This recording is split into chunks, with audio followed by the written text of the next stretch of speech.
Assalamualaikum warahmatullahi wabarakatuh. Apa kabar teman-teman semua? Semoga semuanya dalam keadaan sehat walafiat. Di sini, kami dari kelompok 2 akan mempresentasikan hasil kerja kelompok kami, yaitu mengenai sasaran evaluasi. Sebelum melanjutkan ke materi, sebelumnya saya sebagai moderator akan memperkenalkan anggota dari kelompok 2, yaitu Farida Nurjana dengan nomor induk mahasiswa 126-208-202083. Kemudian Aprilia Esti dengan nomor induk mahasiswa 126-208-203-108 dan Betty Zaumarul dengan nomor induk mahasiswa 126-208-203-110. Pada materi sasaran evaluasi terdiri dari 3 indikator. Yang pertama yaitu subjek evaluasi yang akan disampaikan oleh Farida Nurjana, dan yang kedua objek evaluasi yang akan disampaikan oleh Aprilia Esti, dan yang ketiga yaitu sasaran evaluasi yang akan disampaikan oleh Betty Zaumarul. Langsung saja kita akan bahas indikator pertama, yaitu mengenai subjek evaluasi. Subjek evaluasi adalah orang yang melakukan pekerjaan evaluasi. Siapa yang disebut dengan subjek evaluasi pada setiap tes ditentukan oleh suatu aturan pembagian tugas atau ketentuan yang berlaku. Ada pandangan lain yang mengatakan bahwa untuk mengevaluasi hasil belajar, maka subjek evaluasinya adalah guru. Kemudian yang kedua, jika evaluasi yang dilakukan itu sasarannya adalah sikap peserta didik, maka subjek evaluasinya adalah guru atau petugas yang sebelumnya melaksanakan evaluasi tentang sifat peserta didik terlebih dahulu dan memperoleh pendidikan atau latihan mengenai cara-cara menilai sikap seseorang. Kemudian yang ketiga, apabila sasaran yang dievaluasi adalah kepribadian peserta didik, di mana pengukuran tentang kepribadian itu dilakukan dengan menggunakan instrumen dengan berupa tes yang bersifat baku, maka subjek evaluasinya adalah seorang psikolog. Kemudian terdapat alat-alat evaluasi yang dapat mengukur kemampuan peserta didik, yang dapat digolongkan menjadi 2 macam, yaitu teknik non-tes dan teknik tes. Pada teknik non-tes dibagi menjadi 6 macam. Yang pertama, skala bertingkat. Skala menggambarkan suatu nilai yang berbentuk angka terhadap suatu hasil pertimbangan. Sebagai contoh adalah skor yang diberikan oleh guru di sekolah untuk menggambarkan tingkat prestasi peserta didik. Yang kedua, kuesioner. Kuesioner juga sering dikenal sebagai angket. Pada dasarnya, kuesioner adalah sebuah daftar pertanyaan yang harus diisi oleh orang yang akan diukur kemampuannya. Yang ketiga, daftar cocok atau checklist. Daftar cocok adalah deretan pertanyaan di mana responden yang dievaluasi tinggal membubuhkan tanda cocok di tempat yang sudah disediakan. Yang keempat, wawancara. Wawancara atau interview adalah suatu cara yang digunakan untuk mendapatkan jawaban dari responden dengan jalan tanya jawab sepihak. Yang kelima, pengamatan. Pengamatan atau observasi adalah suatu teknik yang dilakukan dengan cara mengadakan pengamatan secara teliti serta pencatatan secara sistematis. Dan yang keenam, riwayat hidup. Riwayat hidup adalah gambaran tentang keadaan seseorang selama dalam masa kehidupannya. Kemudian pada teknik tes. Tes ini bersifat lebih resmi karena penuh dengan batasan-batasan.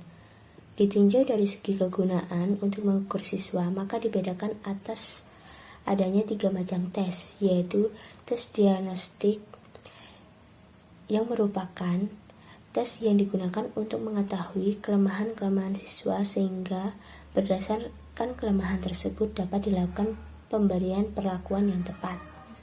Yang kedua, tes formatif.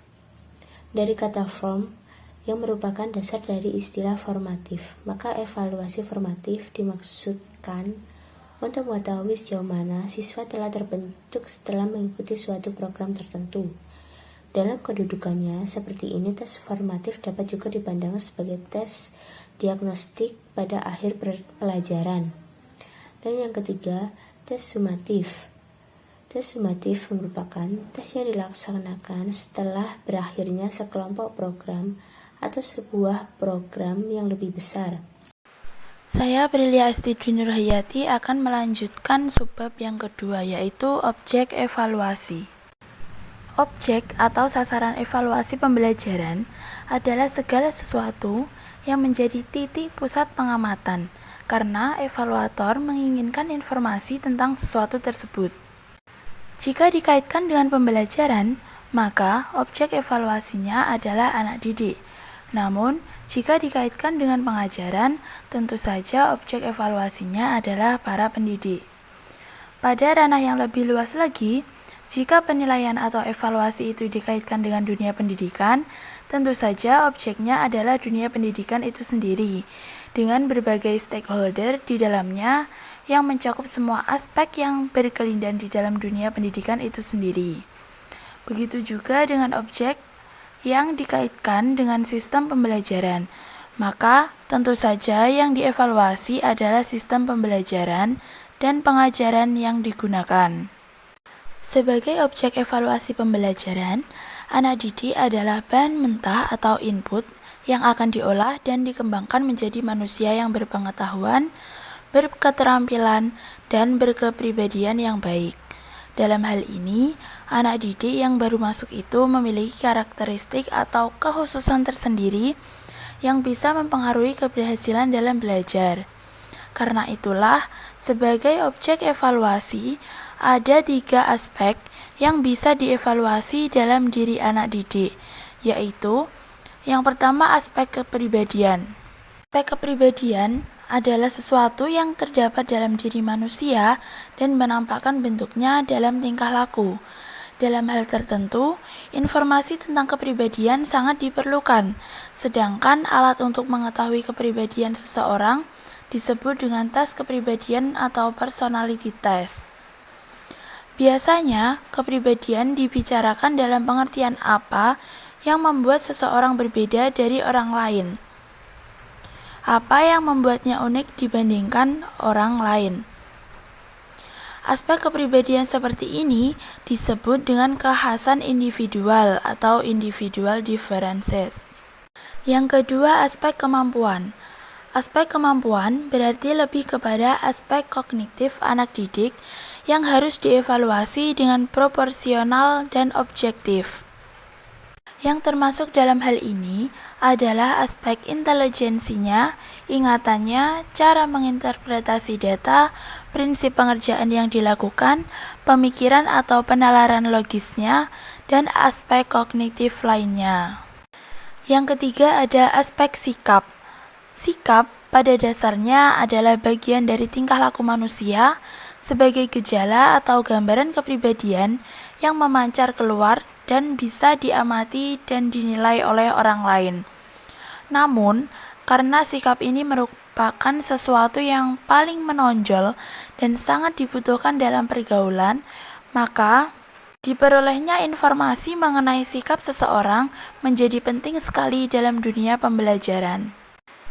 Karena itu, aspek sikap ini juga penting untuk dievaluasi terlebih dahulu bagi para anak didik sebelum mengikuti program pendidikan tertentu. Selain anak didik, pendidik juga harus mendapat evaluasi terkait dengan pemahaman, keterampilan, metode pengajaran, dan cara memperlakukan anak didiknya.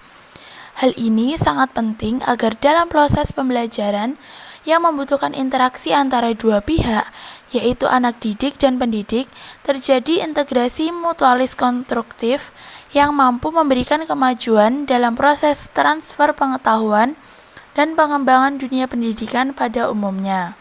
Ada 4 hal yang bisa dinilai atau dievaluasi terkait dengan kompetensi pendidik, yaitu yang pertama, kompetensi pedagogis. Dalam Undang-Undang Nomor 14 Tahun 2005 tentang Guru dan Dosen, dikemukakan bahwa kompetensi pedagogik adalah kemampuan mengelola pembelajaran peserta didik. Dalam pengertian lain, kompetensi pedagogis adalah kompetensi pengelolaan pembelajaran. Kompetensi ini dapat dilihat dari kemampuan merencanakan program belajar mengajar, kemampuan melaksanakan interaksi atau mengelola proses belajar mengajar, dan kemampuan melakukan penilaian. Karena pedagogi merupakan hal yang sangat dasar bagi profesionalitas seseorang. Tentu saja hal ini harus dievaluasi bahkan sebelum dia menjadi seorang guru. Yang kedua, kompetensi kepribadian. Guru harus memiliki kepribadian yang baik, sehingga bisa memberikan contoh yang baik kepada anak didiknya. Karena hakikat dalam prinsip pengajaran sebenarnya adalah keteladanan. Keteladanan yang baik adalah memberikan contoh kepribadian yang baik kepada anak didik. Yang ketiga adalah kompetensi sosial. Dalam Undang-Undang RI Nomor 14 Tahun 2005 tentang guru dan dosen, kompetensi sosial adalah kemampuan guru berkomunikasi dan berinteraksi secara efektif dan efisien dengan peserta didik, sesama guru, orang tua atau wali anak didik, dan masyarakat sekitar. Dalam pengertian lain, kompetensi sosial adalah kemampuan yang diperlukan oleh seseorang agar berhasil dalam berhubungan dengan orang lain. Yang keempat adalah kompetensi profesionalitas. Menurut Undang-Undang Nomor 14 Tahun 2005 tentang guru dan dosen, kompetensi profesional adalah kemampuan penguasaan materi pelajaran secara luas dan mendalam. Sedangkan dalam pandangan yang lain, kompetensi profesional adalah berbagai kemampuan yang diperlukan agar dapat mewujudkan dirinya sebagai guru profesional. Kompetensi profesional meliputi kepakaran atau keahlian dalam bidangnya, yaitu penguasaan bahan yang harus diajarkan, beserta metodenya, rasa tanggung jawab akan tugasnya, dan rasa kebersamaan dengan sejawat guru lainnya. Dengan demikian, kompetensi profesional berkaitan erat dengan kapabilitas pendidik menjadi seorang pendidik, sesuai dengan bidang keahlian dan keilmuan yang dimilikinya. Karena itulah, prinsip the right man on the right place harus ditekankan dalam proses evaluasi terhadap kompetensi profesional ini. Selanjutnya, saya Betty Zaumarul Humaidah akan melanjutkan pembahasan yang selanjutnya, yaitu pada subbab ketiga, yakni sasaran evaluasi. Sasaran evaluasi pendidikan merupakan pribadi peserta didik secara utuh dengan tujuan untuk mengetahui sejauh mana perkembangan para peserta didik setelah mengalami atau memperoleh pendidikan dan pengajaran selama jangka waktu yang telah ditentukan.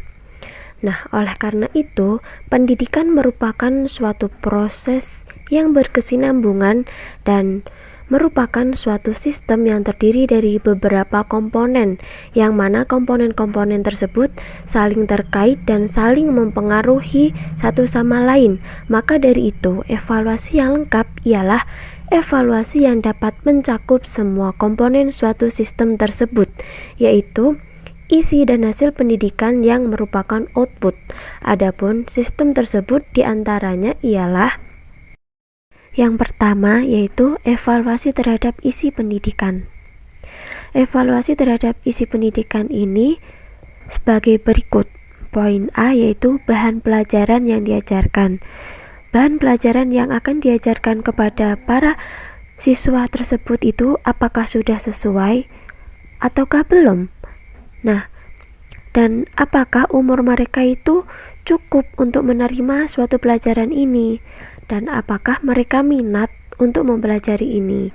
Seperti itu yang dimaksud dengan bahan pelajaran yang diajarkan. Dan poin B yaitu situasi lingkungan dan keadaan sekolah, termasuk sarana dan prasarana pendidikan yang sudah tersedia. Yang C, keadaan guru-guru dan pegawai. Evaluasi ini dimaksud untuk mengetahui apakah sudah memadai baik kualitas, kemampuan maupun jumlahnya. Yang kedua yaitu evaluasi terhadap proses pendidikan. Evaluasi ini mencakup berbagai hal seperti berikut. Bagaimana cara para guru mengajar?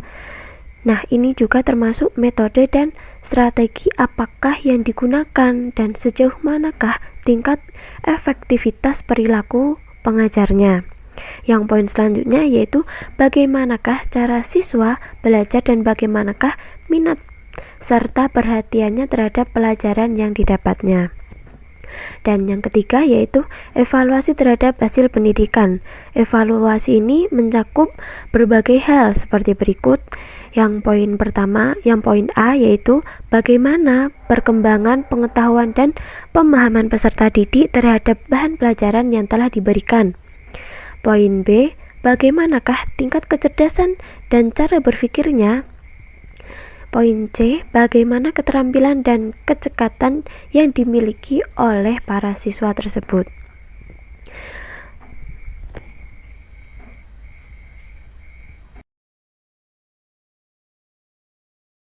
Sasaran evaluasi pendidikan dapat dilihat dari segi input, transformasi, dan output. Yang pertama yaitu input. Pada proses pembelajaran di sekolah, input atau bisa disebut bahan mentah ini adalah calon peserta didik. Calon peserta didik sebagai pribadi yang utuh dapat ditinjau dari beberapa segi yang menghasilkan bermacam-macam bentuk tes yang akan digunakan sebagai alat untuk mengukur kemampuannya. Aspek input ini ada berbagai macam hal, diantaranya yaitu yang pertama, aspek kemampuan. Aspek kemampuan ini jika diibaratkan bahwa seorang ibu rumah tangga ingin membuat sop ayam, maka sudah pasti ibu tersebut akan mencari bahan-bahan yang berkualitas dan cocok untuk dijadikan sop. Nah, begitu pula dengan pendidikan di sekolah. Seorang calon peserta didik agar dapat diterima di sekolah tersebut, maka harus memiliki kemampuan yang memadai sesuai dengan program pendidikan yang akan ia pilih, agar nantinya saat proses pembelajaran peserta didik tidak banyak mengalami hambatan-hambatan selama proses pembelajaran. Adapun alat yang biasa dipergunakan dalam rangka mengevaluasi kemampuan peserta didik itu adalah tes kemampuan atau attitude test. Nah, yang kedua yaitu aspek kepribadian. Aspek kepribadian ini merupakan bentuk tingkah laku, sifat-sifat, kebiasaan, kecakapan, bentuk tubuh, serta unsur psikofisik yang ada pada seseorang. Sebelum mengikuti program pendidikan tertentu, para calon peserta didik tentunya perlu dievaluasi kepribadiannya, sebab baik buruknya kepribadian mereka secara psikologis akan dapat mempengaruhi keberhasilan mereka dalam mengikuti program pendidikan yang akan diikuti. Dalam hal-hal tertentu, informasi tentang kepribadian sangat diperlukan. Alat untuk mengetahui atau mengungkap kepribadian seseorang adalah dengan jalan menggunakan tes kepribadian, yaitu personality test. Yang ketiga yaitu aspek sikap.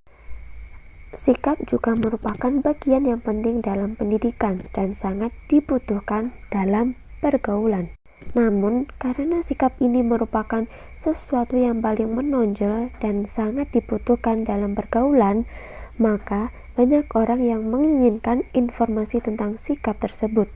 Untuk menilai sikap tersebut digunakan alat berupa tes sikap atau attitude test, atau sering dikenal dengan skala sikap, sebab tes tersebut berbentuk skala. Dan yang keempat yaitu aspek intelijensi. Untuk mengetahui tingkat intelijensi seseorang dapat menggunakan tes intelijensi yang sudah banyak diciptakan oleh para ahli. Seperti halnya menurut Nur Aini pada tahun 2012, sampai saat ini sudah banyak tes intelijensi yang disusun oleh para ahli, baik tes intelijensi untuk anak-anak maupun untuk orang dewasa. tes intelijensi yang disajikan secara individual maupun secara kelompok, tes verbal, dan tes performansi, dan tes intelijensi untuk orang cacat khusus misalnya tunarungu dan tunanetra. Selanjutnya, sasaran evaluasi pendidikan yang dilihat dari segi transformasi, yakni transformasi bisa dikatakan untuk anak-anak atau wadah untuk mengolah atau memproses input tersebut. Dalam suatu objek evaluasi pendidikan meliputi kurikulum atau materi pelajaran, metode mengajar dan teknik penilaian, sarana atau media pembelajaran, sistem administrasi, guru dan unsur-unsur personal lainnya yang terlibat dalam proses pendidikan.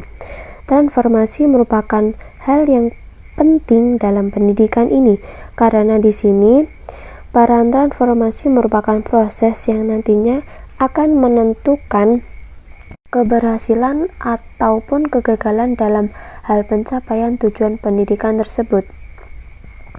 Yang terakhir yaitu sasaran evaluasi pendidikan yang dilihat dari segi output. Output merupakan sebuah hasil seperti lulusan suatu sekolah yang menjadi sasaran evaluasi pendidikannya adalah tingkat pencapaian atau prestasi belajar yang berhasil diraih oleh masing-masing peserta didik selama mengikuti program pendidikan di sekolah tersebut. Kecenderungan saat ini, guru hanya menilai dengan melihat prestasi belajar aspek kognitif saja, sedangkan penilaian yang dilihat dari aspek afektif dan psikomotorik sangat jarang dilakukan oleh guru. Akibatnya, para lulusan hanya paham akan teori saja, tetapi kurang dalam hal keterampilan, dan bahkan juga tidak mampu mengaplikasikan pengetahuan yang sudah didapatkannya. Untuk menghasilkan lulusan yang terbaik dan berintegritas pastinya bukanlah hal yang mudah. Ada beberapa prinsip untuk menghasilkan lulusan yang berprestasi dan berkarakter. Nah, berikut ini merupakan beberapa prinsip untuk menjadikan lulusan berprestasi dan juga berkarakter. Yang pertama yaitu kepemimpinan kepala sekolah yang profesional. Yang kedua yaitu pendidik atau guru yang tangguh dan juga profesional. Yang ketiga, memiliki tujuan pencapaian filosofis yang jelas, jadi mempunyai visi dan juga misi. Yang keempat yaitu lingkungan kondusif untuk pembelajaran. Dan yang kelima yaitu jaringan organisasi atau networking yang baik. Yang keenam yaitu kurikulum yang jelas serta berkarakter Islam. Yang ketujuh yaitu evaluasi yang baik berdasarkan peta pemahaman sikap, internalisasi nilai, dan partisipasi peserta didik terhadap problem di sekitarnya. Dan yang terakhir yaitu partisipasi aktif orang tua dalam kegiatan sekolah yang sudah diadakan.